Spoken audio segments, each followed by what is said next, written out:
And she's also interested in giving a massive tax break to millionaires like herself.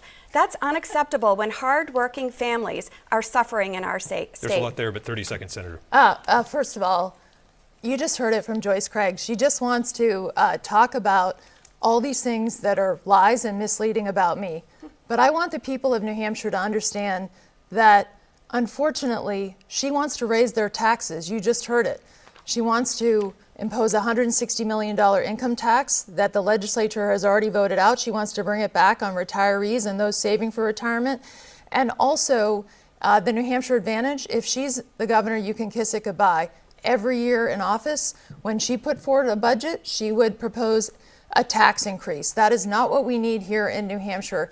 And by the way, I am proud to keep this state on the path that Governor Sununu has had us on. I'm a lifelong New Hampshire person. I love this state.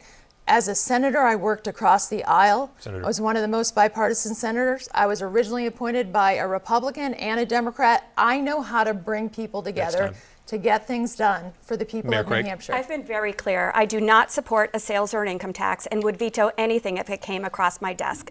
I will not raise taxes on middle-class families or on small businesses.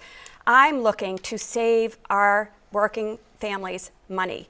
We need to make sure that we are doing that. They're hurting. And she is for a massive tax increase for millionaires. And when that happens, that's going to increase our local property taxes. And the issue at hand right now is that the state is continuing to downshift costs to our local communities. And that has to stop. That's how we save when it comes to local property taxes. But we want to get back. Wait, I need to answer this. First of all, the legislature and the governor has eliminated the interest and dividends tax. It's gone.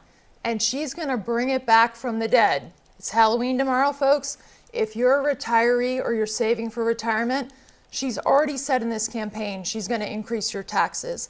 71,000 people file for that income tax here in New Hampshire, and she wants to bring it back.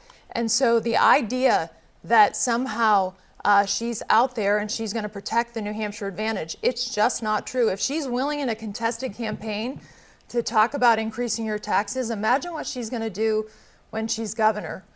We need to balance the budget, live within our means, manage the budget in the way that Governor Sununu has, and be responsible for the people of New Hampshire.